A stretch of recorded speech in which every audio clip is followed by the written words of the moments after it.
दोस्तों, तो देखिए हम लोगों ने फ्रायड का मनोविश्लेषणात्मक सिद्धांत के बारे में समझा जो सिगमंड फ्रायड ने दिया है।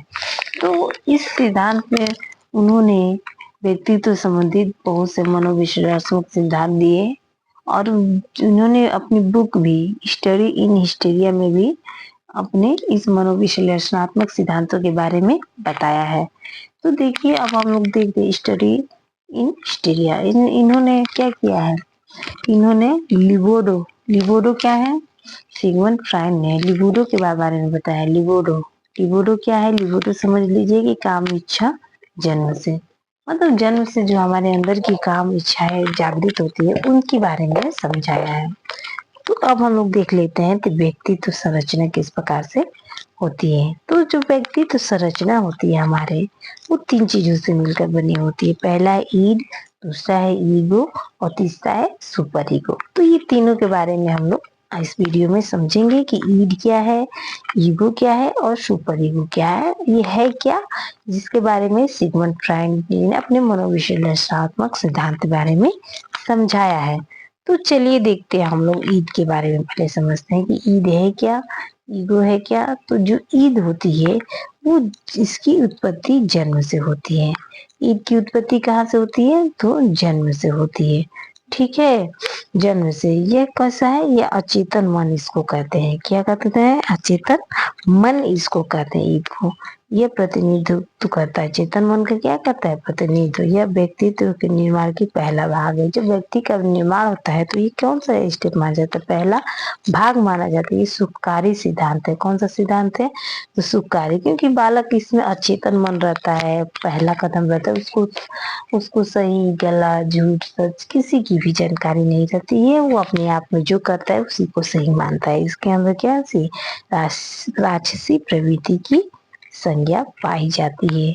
और देखिए ये परावादी सिद्धांत पर आधारित है। कौन से सिद्धांत पे, तो परावादी सिद्धांत पर। और इसमें देखिए तत्कालिक संतुष्टि चाहता है, मतलब वो क्या करता है, किसी भी काम के लिए तत्कालिक तुरंत उसको संतुष्टि चाहिए। व्यक्ति तत्काल अपनी इच्छा वासना की पूर्ति करना चाहता है, मतलब वो इसके अंदर देखिए इसको कौन सी प्रवृत्ति कहा गया है, तो इसको राक्षसी प्रवृत्ति भी इसको कहा गया। और व्यक्ति तत्काल अपनी इच्छा वासना की पूर्ति करना चाहता है। अगर भूख लगे तो तुरंत उसको खाना चाहिए, नहीं तो बालक क्या होता है, रोने लगता है।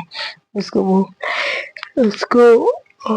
भूख लगे, प्यास लगे तो वो क्या करता है, वो तत्कालिक अपनी इच्छा पे निर्भर रहता है।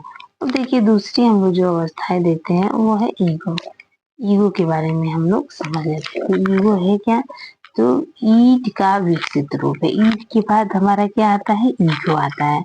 तो यह ईगो क्या है, तो ईगो एक चेतन मन का प्रतिनिधित्व करता है। तो देखिए जहां तक हमने देखा कि जो ईद है वो अचेतन मन का प्रतिनिधित्व, जबकि ईद जो है कौन सा मन का, चेतन मन का प्रतिनिधित्व करता है। उसके बाद से देखिए वास्तविकता के सिद्धांत पर आधारित है। ये किसी पर आधारित है, तो इसमें वास्तविकता पाई जाती है। ठीक है, ईगो की शक्ति ईद से मिलती है। ईगो को शक्ति कहाँ से मिलती है, तो ईद से। यह सचेतन पर प्रतिनिधित्व करता है। व्यक्ति सोचता है कि विचार करता है, अपने वातावरण के साथ मिलकर ईद को पूरा करने की कोशिश करता है। और मानवीय प्रवृत्ति की संज्ञा, इसमें कौन सी संज्ञा है, मानवीय प्रवृत्ति की संज्ञा।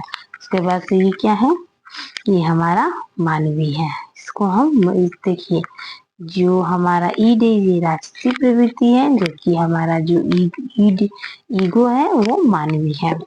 अब हम लोग समझ लेते हैं सुपर ईगो के बारे में। ये जो तीसरी अवस्था है सुपर ईगो, तो ये है क्या, तो जो देखिए हम लोग देखें कि ईगो सुपर ईगो है, वो ईगो का विकसित रूप है। सुपर ईगो किसका विकसित रूप है, ईड हमारा है, जो ईगो है वो ईड का विकसित रूप है, और सुपर ईगो है तो ईगो का विकसित रूप माना गया है। इसमें क्या है, आदेश है। यह एक प्रकार का व्यवहार प्रतिमानक है जिसमें नैतिक व्यवहार नियोजित होता है। देवत्व की संज्ञा भी है इसमें। इस अवस्था में व्यक्ति काफी सोच समझकर कार्यों को अंजाम देता है। इस अवस्था में क्या करता है, व्यक्ति ज्यादा सोचता है, समझता है, फिर कार्यों को पूरा करने की कोशिश करता है और 3 से 6 वर्ष में विकसित कर देता है। इसको कौन सी अवस्था है? ये हमारी तीसरी जो अवस्था है वो देवत्व की अवस्था मानी जाती है। तो इस प्रकार से हमने ईड, ईगो, सुपर ईगो के बारे में समझा जो व्यक्तित्व की संरचना के सिद्धांत है। तो इस प्रकार से क्वेश्चन पूछता है कि ईड क्या है, ईगो क्या है, सुपर ईगो क्या है। तो राष्ट्रीय प्रवृत्ति किस अवस्था को कहा जाता है? तो ईड को कहा जाता है। मानवीय अवस्था कौन सा कहा जाता है? तो ईगो को कहा जाता है। और देवत्व किसको कहा जाता है? तो सुपर ईगो को कहा जाता है। तो इस प्रकार से हम लोगों ने जो सिगमंड फ्राइड मनोविश्लेषणात्मक सिद्धांत है इसमें व्यक्तित्व संरचना को 3 भागों में बांटा गया है और ये 3 भागों को हम लोगों ने समझा। तो प्लीज चैनल को लाइक सब्सक्राइब जरूर करिए।